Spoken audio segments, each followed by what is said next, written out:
Hello everyone, welcome to my channel Learn English with Sana. So let's begin. तो हमारी पिछली यानी previous video में हमने कंप्लीट किया था past perfect tense.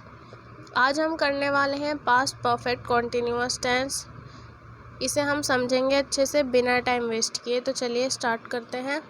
Describes an action that was ongoing in the past at a specific point of time before another past action occurred.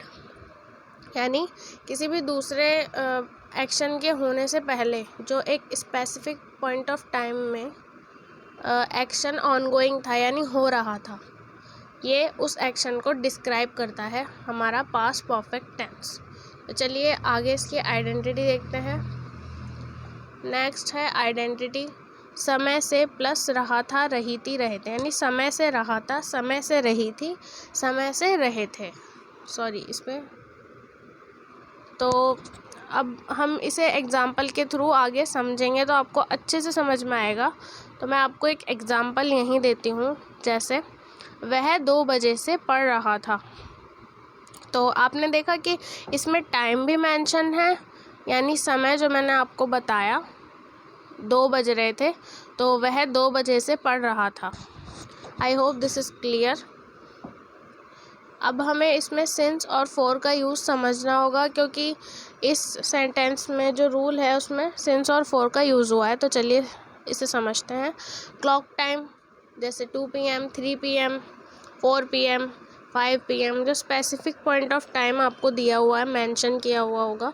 2 बजे से सो रहा था, नहा रहा था, या 3 बजे से पढ़ रही थी, वह 4 बजे से ट्यूशन जा रहा था, या ये सब जो है ये एक स्पेसिफिक आपको टाइम बता रखा है क्लॉक का। तो इससे पहले सिंस लगेगा। डेज नेम हो गए हमारे Monday, Tuesday, Wednesday.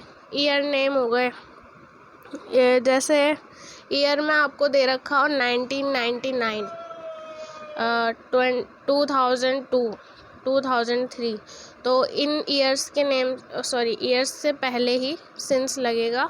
Months name में आ गए आपके जनवरी, फरवरी, जो भी मंथ्स नेम आएगा उसके आगे सिंस लगेगा। कोई पर्टिकुलर डेट आपको मेंशन की गई हो, जैसे कि 23 सितंबर, इस तरीके से आप इन सब के आगे यूज़ करेंगे सिंस का। और सिंस का यूज़ इन स्टेट के लिए भी होता है जिसमें हम रहते हैं, जैसे कि childhood, old age, young age, इन सब के आगे भी सिंस ही लगता है। Since childhood, since old age, since young age. I hope this is clear. तो चलिए फॉर का यूज़ देखते हैं।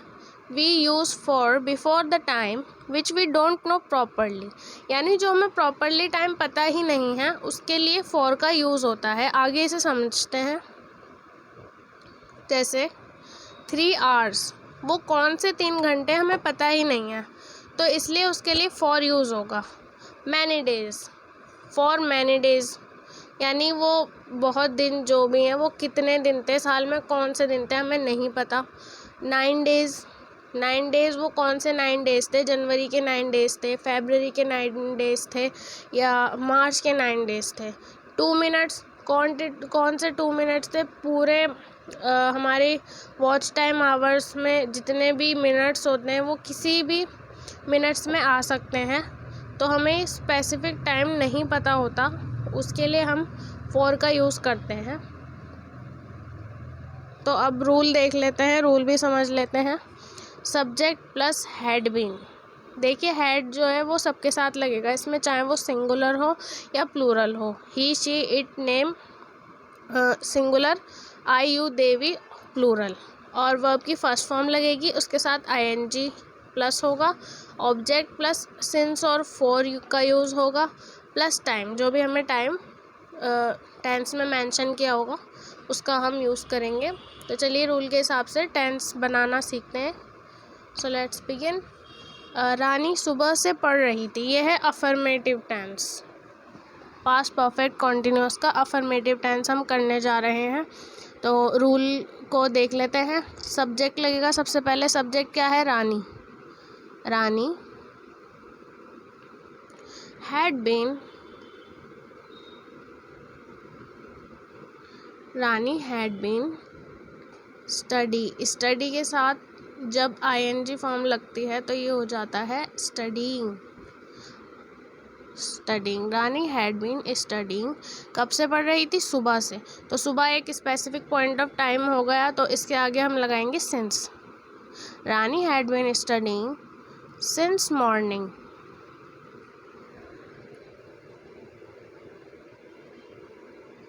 आई hope this is clear and easy. और आप वर्ब की सारी फॉर्म्स भी याद करिए, आईएनजी लगाना भी सीखिए कि आईएनजी लग के कुछ वर्ड्स बदल भी जाते हैं, इसलिए तो आपको वर्ब की सारी फॉर्म्स याद होनी चाहिए, ये आपके लिए इम्पॉर्टेंट है।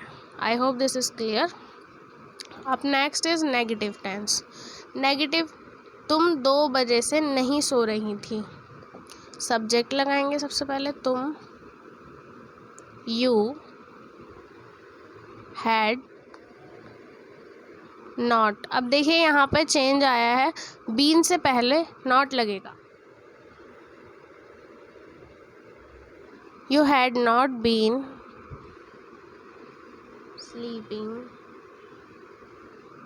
स्लीपिंग 2 बजे से, तो 2 बजे एक पर्टिकुलर टाइम है, तो इसके आगे लगेगा since. You had not been sleeping since 2 o'clock।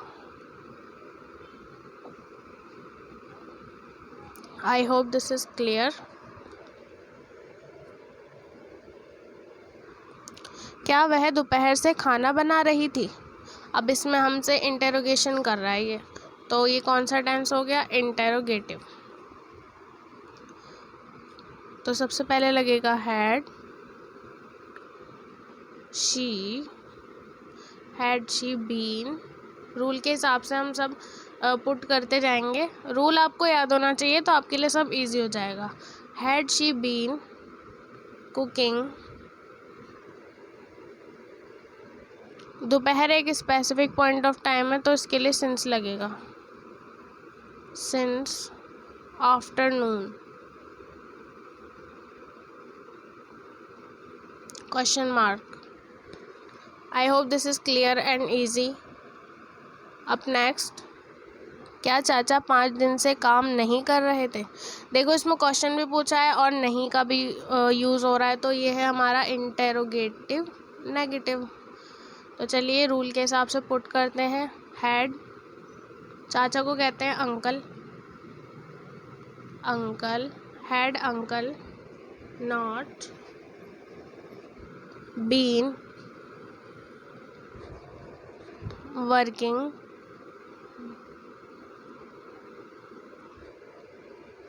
अब 5 दिन से, वो कौन से 5 दिन हैं हमें पता ही नहीं है, तो उसके लिए लगेगा फॉर।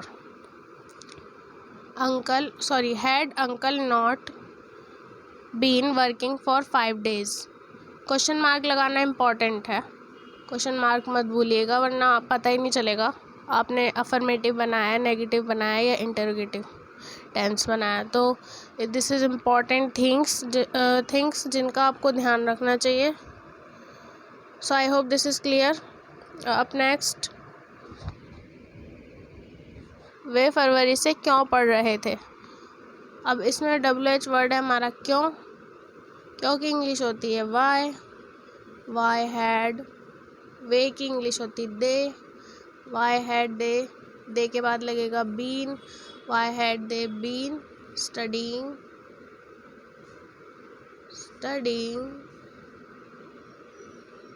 फरवरी एक मंथ नेम है जिसके आगे सिंस लगेगा, सिंस February।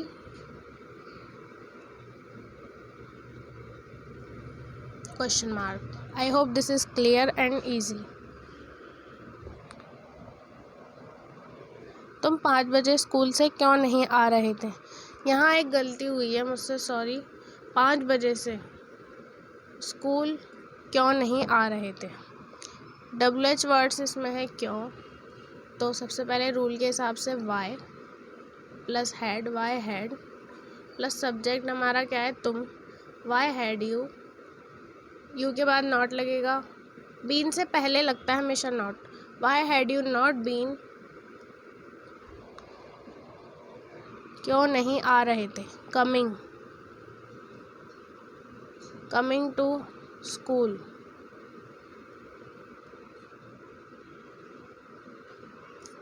5 बजे एक स्पेसिफिक पॉइंट ऑफ टाइम है तो सिंस लगेगा, सिंस 5 o'clock।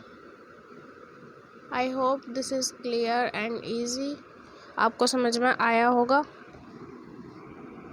तो ये है आप लोगों का होमवर्क, इसे चाहें तो आप कमेंट कर लीजिए और आप स्क्रीनशॉट भी ले सकते हैं। आई होप आज की वीडियो आपके लिए अच्छी रही होगी, आपको समझ में आया होगा। मैंने बहुत सिंपल वे में समझाने की कोशिश की है। तो don't forget to share with your friends, like and subscribe if you find my video useful. Thank you, bye bye.